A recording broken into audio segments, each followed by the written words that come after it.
Tatlong barangay ang nagsama-sama. At halos 20 mountaineers ang nakiisa. Nagtulong-tulong at nangakong sagipin ang isang nanganganib na lugar. Maraming salamat sa inyong pagtulong, sa inyong pagsuporta dito sa The Born Project.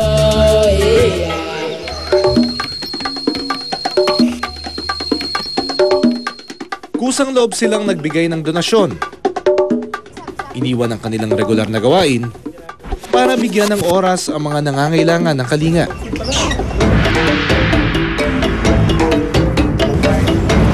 Minsan lang ito mangyari. Isang pambihirang pagkakataon. Maraming salamat sa naging pagtugon ninyo sa panawagan namin para sa environmental pledges. Mga pangakong gagawin na maliliit na hakbang para sa mas makakalikasang pamumuhay. Daang-daang pledges na ang aming natanggap at patuloy pa ring nadadagdagan. Kaya naman ngayong linggo, mas malaking proyekto ang aming sisimulan. Mula sa individual pledges ninyo, hihikayatin naman natin ang mga grupo at komunidad na gumawa ng hakbang para sa kalikasan. Ito ang Born Project, ang ikalawang anibersaryong pagtatanghal ng Born to be Wild. Second anniversary na pala natin. Oo.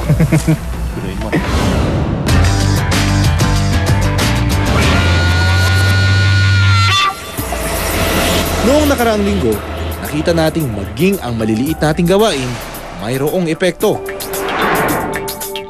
Mula pagkabata hanggang sa ating pagtanda, marami tayong bakas na iniiwan sa ating planeta. Mula sa daan-daang kaban ng bigas at iba't ibang pagkain, maging sa mga gamit para sa araw-araw na gawain.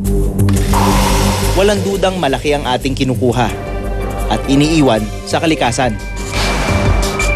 Kapag pinagsama-sama ang mga ito, matinding suliranin ang ating kinakaharap.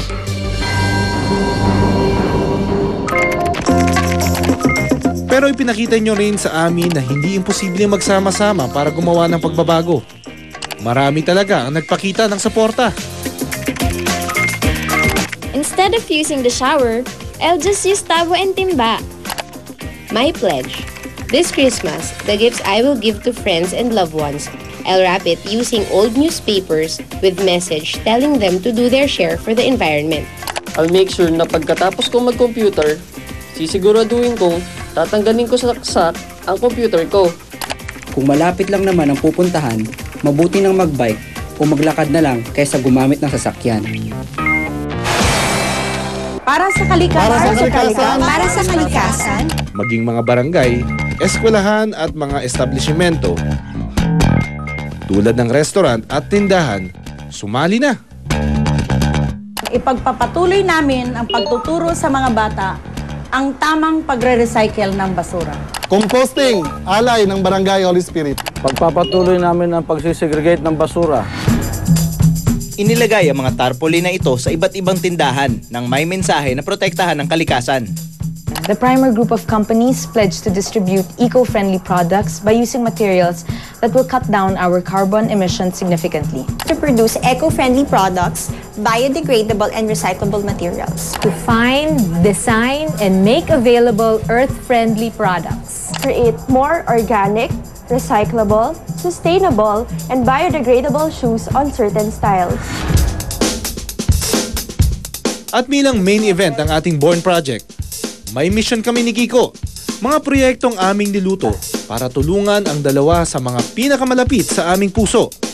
Ang wildlife at mga kabundukan. Siyempre, kasama kayo riyan. Isang animal rescue ang nagbigay sa amin ng inspirasyon para sa isang proyekto.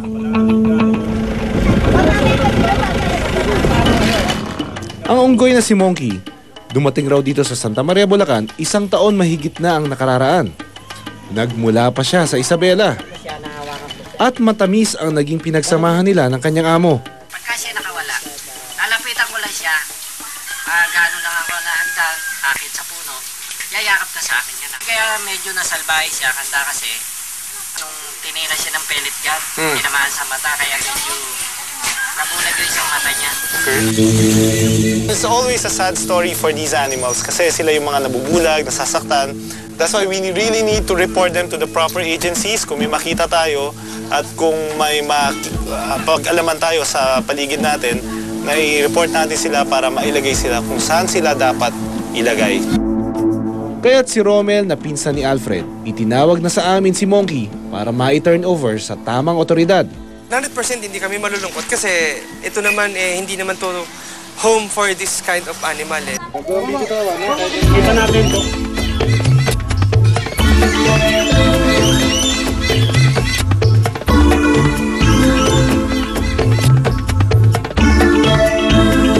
Alright, dali natin sa PAWB. So ito yung PAWB, yung Protected Areas and Wildlife Bureau. Sa mga lugar na ganito, dinadala yung mga wild animals. So kung mapapansin nyo, nakastoop lang siya to the lowest level, almost highly stressed. So hindi natin siya pwede masyadong hawakan dahil baka tumawala o magat or we don't know the reaction. Alright, ganun katindi, ganun kalakas yung pagkaka-bind nung baka dun sa bewang niya. 2 tao lang kailangan para maibuka yung baka na yon. Biruin mo kung gaano kaliit lang yung hayop na yon, kami mismo hindi namin matanggal on our own. Kulang na tayo dun sa mga lugar kung saan sila itatago. Kailangan natin ng mga cages, yung pagtitirahan nila, ano? Kaya yun yung gagawa natin sana ng paraan ngayong panahong ito. At napag-alaman naming marami pang ibang kakulangan sa center. Isang ideya ang aming naisip. Naisipan naming tulungan sila sa ilang kagamitan at pangangailangan ng mga hayop. Ngunit syempre, hindi namin ito kakayaning mag-isa. Narito tayo ngayon para kolektahin yung ilang mga donations. Ito, kukuhanin natin yung isang cage yata na ibibigay sa atin. Ito ba yung i-donate mo sa amin? Ito po. Bakit mo ba i-donate ito? Hindi na rin po kasi napapakinabangan eh. Tsaka para makatulong na rin po sa project, no? Okay, pwede pa to. Ayos, thank you very much. Itong aquarium ko, since di ko na siya ginagamit, nag-decide na lang ako na i-donate na lang siya sa Born to be Wild para kahit pa paano, marami pang hayop ang matulungan. At hindi naman kami nabigo. Patuloy naming suportahan ang pangangalaga ng mga puno sa aming kapaligiran. Inabot na tayo ng gabi sa kakaikot at sa pagkuha ng mga donations na ibinibigay sa atin. Pero kahit na gabi, hindi rin tayo papahuli. Doon sa huli magbibigay sa atin dito ng donation sa atin yung mga prutas na ipapakain natin para doon sa ating mga rescued animals. Good evening po. Maraming salamat sa pag-donate niyo sa amin ng mga fruits. Bakit sa tingin niyo kailangan natin maging parte ng ganitong klaseng mga proyekto? Kasi kasama natin sila sa mundo. So, kailangan din natin sila sa buhay natin, kaya kailangan natin silang i-save. Natapos na ang araw, ngunit di pa rin natatapos ang pagdating ng tulong.